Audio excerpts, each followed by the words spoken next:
केवल लक्ष्मण जी ही मेघनाद का वध कर सकते थे। क्या आप जानते हैं इस रामायण के अनसुलझे प्रश्न को? क्या कारण था इसका? हनुमान जी की राम भक्ति की गाथा संसार में पूरी भरपूर रूप से गाई जाती है। लक्ष्मण जी की भी भक्ति बहुत अद्भुत थी। लक्ष्मण जी की कथा के बिना श्री राम पूर्ण नहीं है। अगस्त मुनि एक बार अयोध्या गए तो वहाँ बात ही बात में लंका युद्ध का प्रसंग छिड़ गया। भगवान श्री राम ने बताया कि उन्होंने कैसे रावण और कुंभकर्ण जैसे प्रचंड वीरों का वध किया और लक्ष्मण ने भी इंद्रजीत और अतिकाय जैसे शक्तिशाली असुरों को मारा।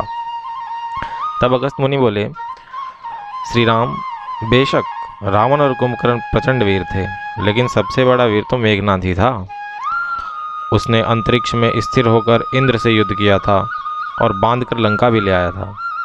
ब्रह्मा ने इंद्रजीत से दान के स्वरूप में इंद्र को मांगा था, तब इंद्र मुक्त हुए थे।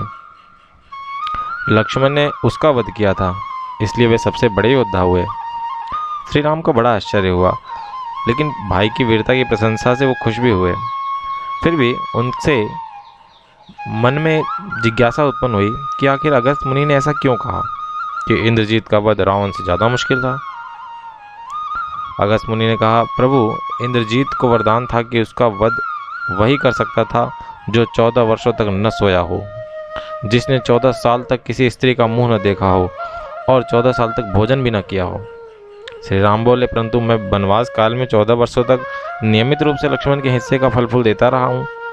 मैं सीता के साथ एक कुटी में रहता था, बगल की कुटी में लक्ष्मण भी थे, फिर सीता का मुख भी न देखा हो और 14 वर्षों तक सोए ना हो, ऐसा कैसे संभव है? अगस्त मुनि की सारी बातें समझकर मुस्कुराए। प्रभु से कुछ छुपा है भला?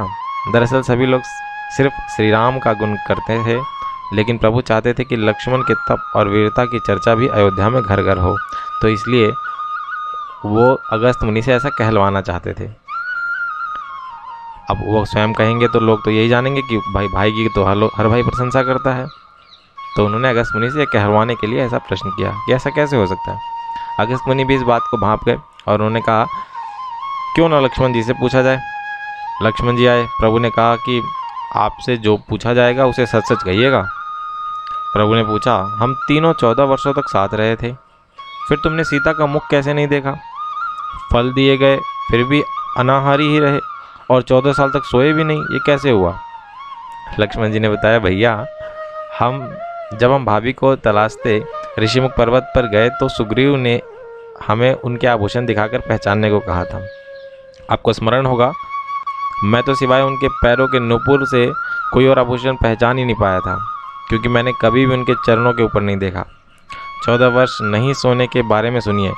आप और माता एक कुटिया में सोते थे। मैं रात भर धनुष पर बाण चढ़ाकर पहरेदारी में खड़ा रहता था।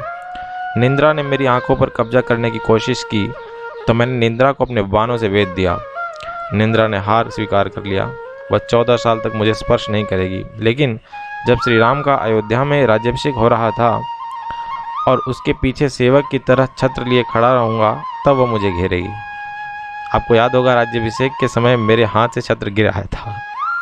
अब मैं 14 साल तक अनाहारी कैसे रहा, वो भी सुनिए। मैं जो फल फूल लाता था, आप उसके 3 भाग करते थे। एक भाग देकर आप मुझसे कहते थे कि लक्ष्मण, फल खा लो।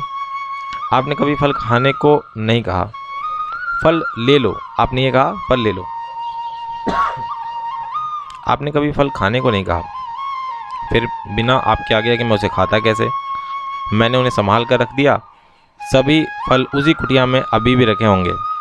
प्रभु के आदेश पर लक्ष्मण जी चित्रकूट की कुटिया में से वे सारे फलों की टोकरी ले आए और दरबार में रख दिया।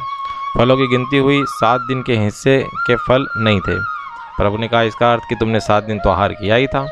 लक्ष्मण जी ने 7 फल कम होने के बारे में बताया कि उन 7 दिनों में फल आए ही नहीं थे। जिस दिन हमें पिताश्री के स्वर्गवास होने की सूचना मिली थी, हम निराहारी रहे थे। जिस दिन रावण ने माता का हरण किया था, उस दिन भी हमने फल नहीं खाया। जिस दिन समुद्र की साधना कर आप उससे राह मांग रहे थे, उस दिन भी हम लोग निराहारी ही रहे। और जिस दिन आप इंद्रजीत के नाग पास में बांधकर दिन भर अचेत रहे थे, और जिस दिन इंद्रजीत ने मायावी सीता को काटा था, मायावी सीता को काटा था और हम उस शौक में थे। जिस